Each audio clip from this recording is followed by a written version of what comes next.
नमस्कार दोस्तों, स्वागत है आपका आज के मुख्य समाचार में। सबसे पहली बड़ी खबर में आपको बताएंगे, अखिलेश यादव के एक इशारे पर 40 बीजेपी विधायक सपा ज्वाइन करने को तैयार, इस्तीफा देने वाले विधायक राकेश सिंह का दावा। इसी के साथ दूसरी बड़ी खबर में जिक्र होगा कि भाजपाइयों को मंदिर में बंधक बनाने का मामला, उपाध्यक्ष ने हाथ जोड़े तो लौटे किसान, बाद में ग्रोवर बोले माफी नहीं मांगी। तीसरी बड़ी खबर में आपको बताएंगे कि किसानों के विरोध के चलते हरियल रेस्ट हाउस से वापस रवाना हुए सांसद रामचंद्र जांगड़ा। दोस्तों, हर एक खबर की गहराई में आपको ले जाएंगे, लेकिन दोस्तों खबर में आगे बढ़ने से पहले अगर आपको भी ऐसा लगता है कि 5 राज्यों के चुनाव में महंगाई का असर पड़ेगा और भाजपा का सुपड़ा साफ होगा, तो आप अभी इस वीडियो को लाइक कीजिए और इस लाल बटन को दबाकर चैनल को सब्सक्राइब करके घंटी बजाइए और कमेंट में लिखिए जय हिंद। अखिलेश यादव के एक इशारे पर 40 बीजेपी विधायक सपा ज्वाइन करने को तैयार, इस्तीफा देने वाले विधायक राकेश सिंह का दावा। जी हां दोस्तों, अमेठी के गौरीगंज विधानसभा क्षेत्र से समाजवादी पार्टी के विधायक राकेश प्रताप सिंह ने रविवार को सरकार पर वादाखिलाफी का आरोप लगाते हुए अपनी विधानसभा सदस्यता से इस्तीफा दे दिया था और हजरतगंज अटल चौक में गांधी प्रतिमा के पास अनशन पर बैठ गए थे। लेकिन अब राकेश सिंह ने सियासी गलियारों में चाचाओं का बाजार गर्म करने वाला एक बयान दिया है। राकेश सिंह ने कहा कि 40 से ज्यादा बीजेपी विधायक ऐसे हैं जो समाजवादी पार्टी अध्यक्ष अखिलेश यादव के एक इशारे पर बीजेपी छोड़कर सपा में शामिल हो जाएंगे। ये सभी विधायक उनके संपर्क में हैं।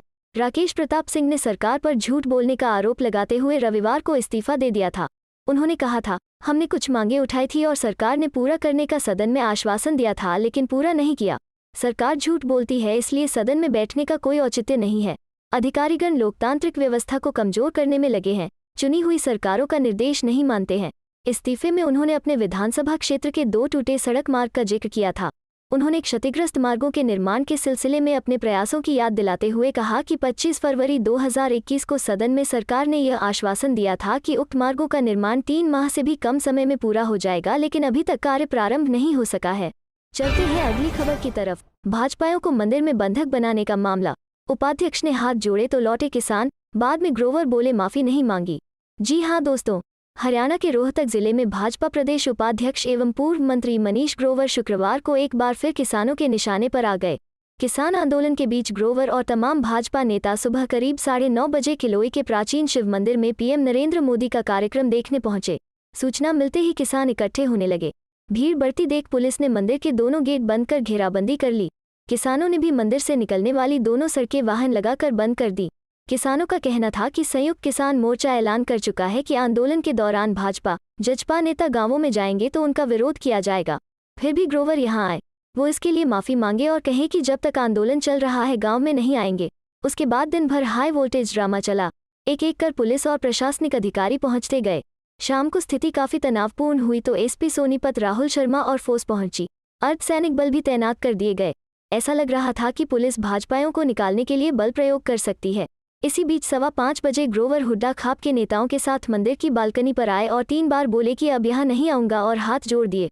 फिर पुलिस ने सारा ग्राउंड खाली करवाया और करीब 5:45 बजे भाजपा नेताओं को वहां से निकाला जा सका। चलते हैं अगली खबर की तरफ। जींद, किसानों के विरोध के चलते हरियल रेस्ट हाउस से वापस रवाना हुए सांसद रामचंद्र जांगड़ा। जी हाँ दोस्तों, संयुक्त किसान मोर्चा के आह्वान पर भाजपा व जजपा नेताओं का विरोध जारी है। शुक्रवार को हरियाणा के जींद जिले के कस्बे नरवाना में विश्वकर्मा दिवस पर आयोजित कार्यक्रम में बतौर मुख्यातिथि पहुंचे राज्यसभा सांसद रामचंद्र जांगड़ा का किसानों ने विरोध किया। सांसद के आने की सूचना मिलते ही किसान विश्वकर्मा धर्मशाला के बाहर पहुंच गए। इससे राज्यसभा सदस्य रामचंद्र जांगड़ा हरियल रेस्ट हाउस से ही वापस लौट गए। हालांकि किसान रेस्ट हाउस पहुंचे, लेकिन तब तक जांगड़ा निकल चुके थे। दरअसल राज्यसभा सांसद रामचंद्र जांगड़ा को दोपहर 1 बजे नरवाना की विश्वकर्मा धर्मशाला में आना था। किसानों के विरोध के चलते विश्वकर्मा समाज के लोगों ने बद्दोवाल टोल पर जाकर किसानों से बात की। इन लोगों ने कहा कि समाज से होने नाते जांगड़ा को बुलाया गया है। ऐसे में किसानों ने कहा कि वे सिर्फ सांकेतिक विरोध करेंगे। इसके बाद जैसे ही जांगड़ा नरवाना पहुंचे, दोपहर करीब 12:30 बजे किसान विश्वकर्मा धर्मशाला के बाहर प्रदर्शन करने पहुंच गए। यहाँ किसानों ने लगभग आधे घंटे तक नारेबाजी कर प्रदर्शन किया। इसी दौरान पुलिस बल भी तैनात रहा। चलते हैं अगली खबर की तरफ। यूपी, गुर्जर समाज ने किया मुख्यमंत्री योगी आदित्यनाथ की रैली के विरोध का ऐलान। जी हां दोस्तों, मेरठ जनपद के भूरब्राल गांव में शुक्रवार को पथिक सेना की बैठक हुई।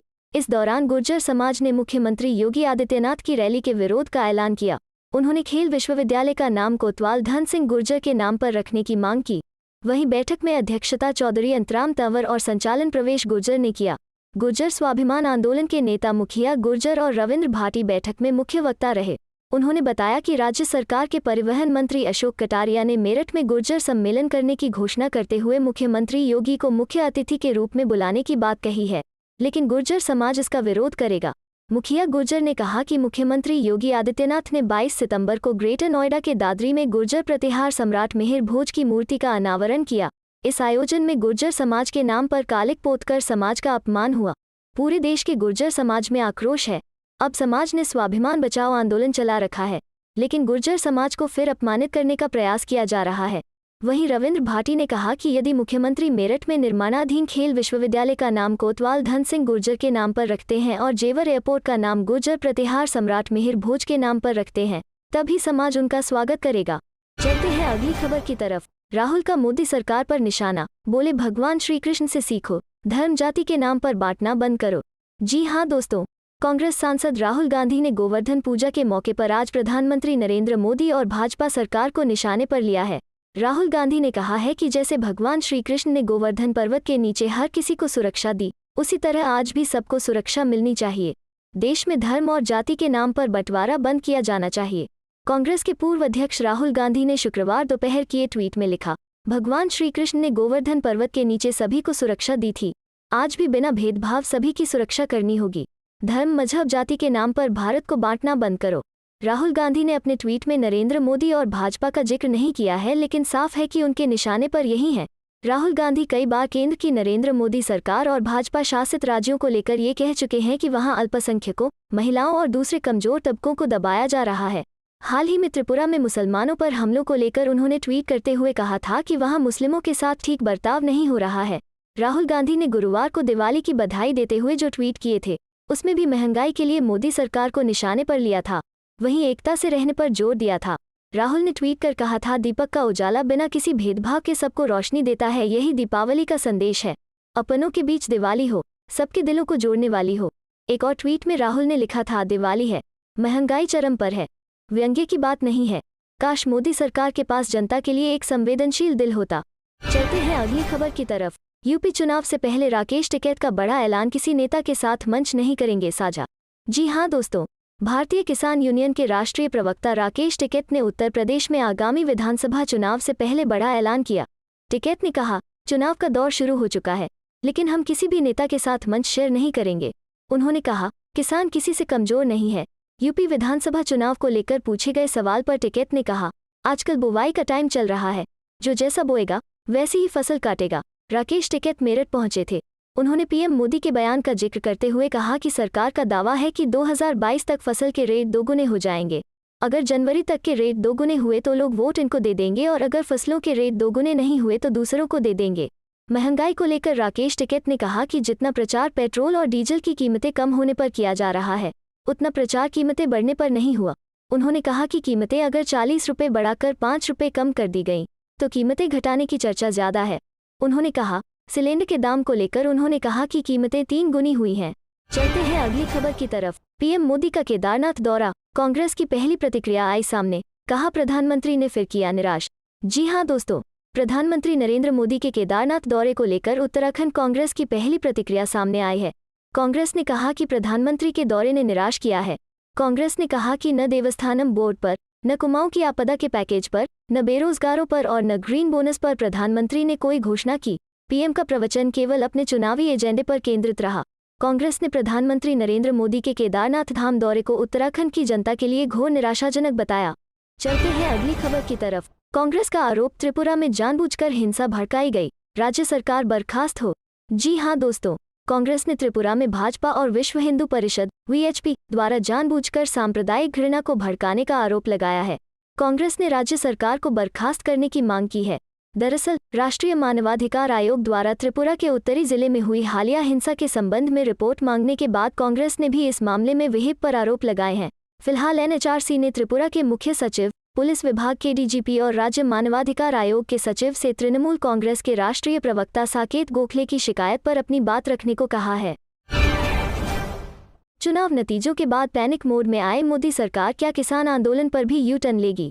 जी हां दोस्तों, उपचुनावों के नतीजे आने के बाद पैनिक मोड में आए भाजपा ने जिस तरह आनन फानन में पेट्रोल डीजल की कीमतों में कमी करने और ऊपर में अनाज के साथ तेल, दाल, चीनी और नमक भी बांटने का ऐलान किया है, उसके बाद क्या अब सरकार किसान आंदोलन पर भी यू टर्न लेगी?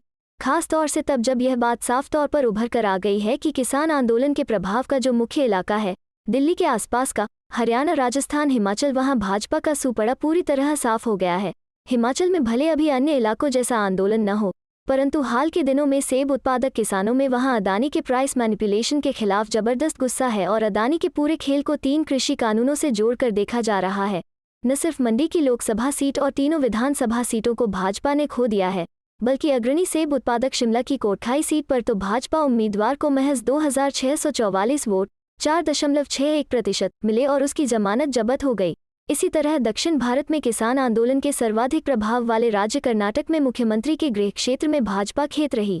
मध्य प्रदेश के यूपी से लगे रैगरपुरा सीट पर भी भाजपा हार गई, जहां किसान आंदोलन की हलचल है।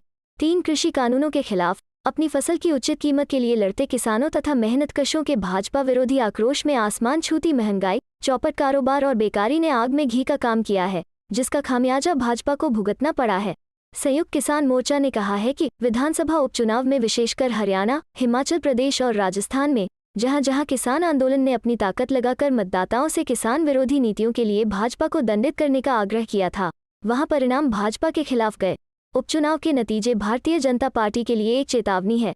अगर वह सरकारी नीतियों को जनता के हितों के अनुरूप नहीं बनाती है तो उसे इसके परिणाम भुगतने पड़ेंगे। चलते हैं अगली खबर की तरफ। राकेश टिकैत, जब सरकार 5 साल चल सकती है तो किसान आंदोलन क्यों नहीं? जी हाँ दोस्तों, किसान नेता राकेश टिकैत ने किसानों और अन्य नेताओं के साथ गाजीपुर प्रदर्शन स्थल पर ही मारे गए किसानों और जवानों को याद करते हुए दिवाली मनाई। इस दौरान आंदोलनकारी किसानों ने ड्यूटी निभाने के दौरान शहीद हुए सैनिकों के लिए 2 दिए शहीदों के लिए नामक एक कार्यक्रम भी आयोजित किया। मीडिया से बात करते हुए टिकैत ने कहा कि केंद्र सरकार ने किसानों से आखिरी बार 22 जनवरी को बात की थी। उन्होंने कहा कि किसानों ने सरकार को 26 नवंबर तक का अल्टीमेटम दिया है, उस तारीख तक किसानों के विरोध का 1 साल होगा। उन्होंने यह भी आगाह किया कि किसान अपने ट्रैक्टरों के साथ 2 घंटे के स्टैंड बाय मोड पर हैं। जब उनसे पूछा गया कि आखिरकार किसान आंदोलन कितने दिनों तक चलेगा तो टिकैत ने कहा, अगर सरकारें 5 साल चल सकती हैं तो विरोध भी 5 साल तक चल सकता है। उन्होंने कहा कि प्रदर्शन स्थल पर लोगों की कम भीड़ कोई मुद्दा नहीं है। टिकैत ने कहा कि लोगों के विचार और राय उन्हें बड़ा बनाते हैं, न कि केवल शारीरिक उपस्थिति, इसलिए विरोध स्थल पर भीड़ कम होना कोई मुद्दा नहीं है। उन्होंने कहा कि उनके किसान 2 घंटे के स्टैंड बाय मोड पर तैयार हैं। बात दें कि राकेश टिकैत ने केंद्र को 26 नवंबर तक का समय दिया है। अल्टीमेटम देते हुए टिकैत ने कहा है कि तय समय तक कृषि कानूनों को लेकर अगर कल ही फैसला नहीं लिया तो किसान 27 नवंबर किसान गांवों से ट्रैक्टरों से दिल्ली के चारों तरफ आंदोलन स्थलों पर बॉर्डर पर पहुंचेंगे और पक्की किलेबंदी के साथ आंदोलन मजबूत करेंगे और आंदोलन स्थल पर तंबुओं को भी मजबूत किया जाएगा।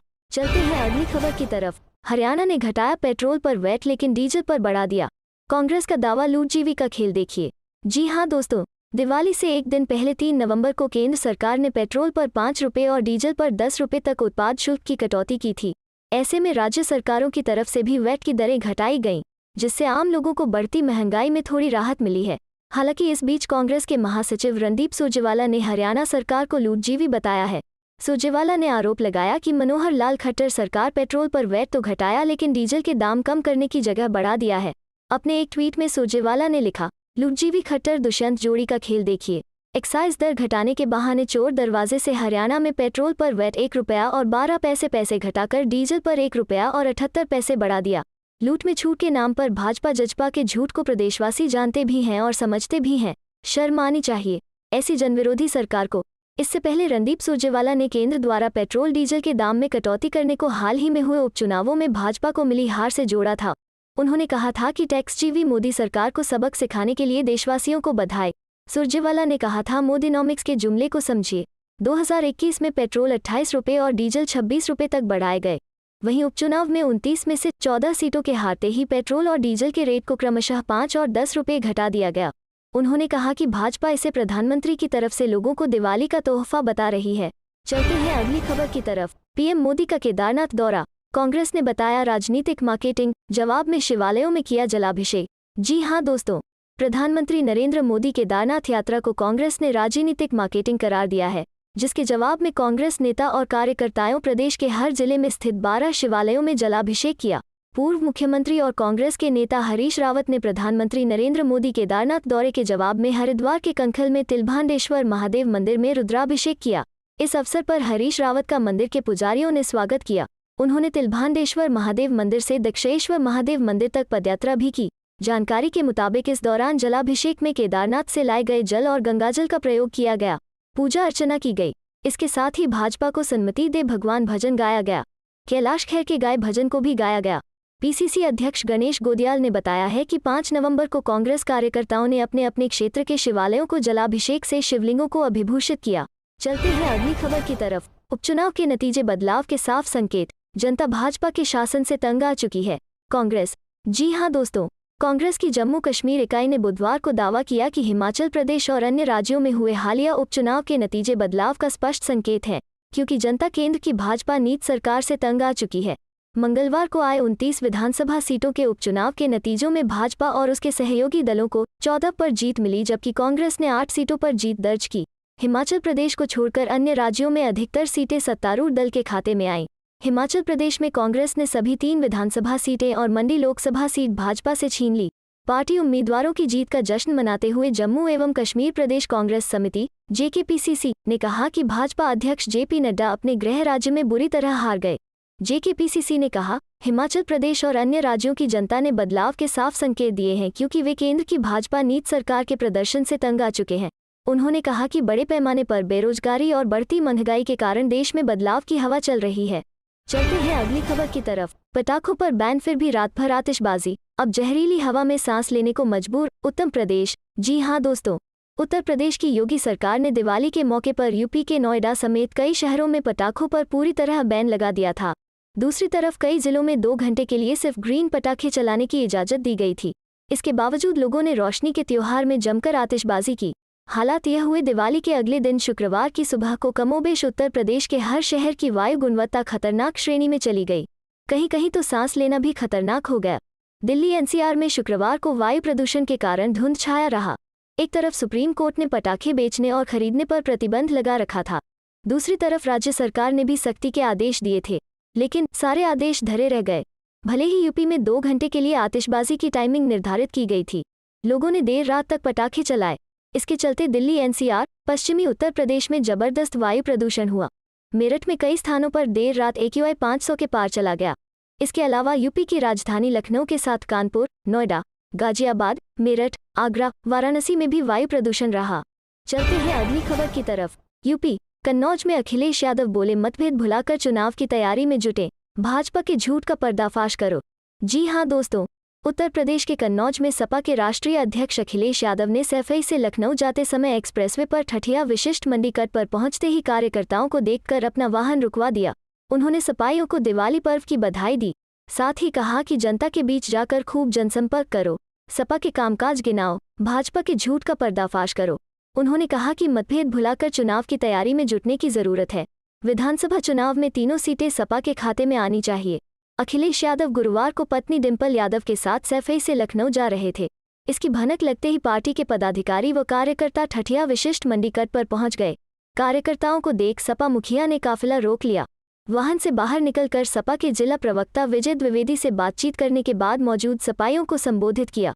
उन्होंने कहा कि सभी तरह के मतभेद भूलकर चुनाव में जुटने की जरूरत है। अब आम आदमी प्रदेश की सत्तारूढ़ भाजपा सरकार के बारे में सब जान चुका है। उन्होंने कार्यकर्ताओं से कहा कि जनता के बीच जाकर सपा के शासनकाल की याद दिलाकर भाजपा से तुलना कर उन्हें जागरूक करें। जिला प्रवक्ता विजय द्विवेदी से एक विधानसभा में 10 से ज्यादा टिकट आवेदकों के मामले में सपा मुखिया ने कहा कि आप लोग इसकी चिंता न करें, टिकटौथियों को हम संतुष्ट कर लेंगे। विशिष्ट मंडी व परफ्यूम पार्क का निर्माण अधूरा है। यह बताने पर सपा मुखिया ने भरोसा दिलाया कि सरकार आने के बाद सभी बंद काम पहले चालू कराए जाएंगे। जिला प्रवक्ता ने प्रबुद्ध सम्मेलन की बात कही तो सपा मुखिया ने कहा कि आयोजन करें, वो समय जरूर देंगे। इस मौके पर श्रेष्ठ द्विवेदी, सगीर अहमद, लल्ला, सुमनलता व राजेश यादव आदि मौजूद रहे। चलते हैं अगली खबर की तरफ। कानपुर में जीका वायरस का कहर, 30 नए मरीज, कुल संख्या 66 हुई। जी हां दोस्तों, कानपुर में 30 और लोग जीका वायरस से संक्रमित पाए गए हैं। इसके साथ ही जिले में जीका वायरस के मरीजों की संख्या बढ़कर 66 हो गई है। जिलाधिकारी विशाख जी अय्यर ने शुक्रवार को बताया कि कानपुर में 30 और लोगों में जीका वायरस का संक्रमण पाया गया है। उन्होंने बताया कि जिले में जीका वायरस के संक्रमण का पहला मामला पिछली 23 अक्टूबर को सामने आया था, जब भारतीय वायुसेना के एक अधिकारी इसकी चपेट में आए। तब से अब तक यह संख्या बढ़कर 66 हो गई है। वायुसेना केंद्र के आसपास के इलाकों में लोगों के नमूने एकत्र किए गए थे, जिन्हें जांच के लिए लखनऊ के किंग जॉर्ज चिकित्सा विश्वविद्यालय भेजा गया था। एयर ने बताया कि जीका वायरस से संक्रमित लोगों में 45 पुरुष और 21 महिलाएं शामिल हैं। यह वायरस मच्छरों से फैलता है। मच्छरों के नाश के लिए अभियान चलाया जा रहा है। इसके अलावा स्वास्थ्य विभाग की टीम बुखार के मरीजों और गंभीर रूप से बीमार लोगों को चिन्हित कर उनका इलाज कर रही है। उन्होंने बताया कि स्वास्थ्य विभाग के अधिकारियों को निगरानी और वायरस की जांच के लिए घर घर जाकर नमूने लेना सुनिश्चित करने के आदेश दिए गए हैं। मुख्यमंत्री योगी आदित्यनाथ ने भी जीका वायरस का प्रकोप फैलने से रोकने के लिए त्वरित और प्रभावी कदम उठाने के आदेश दिए हैं।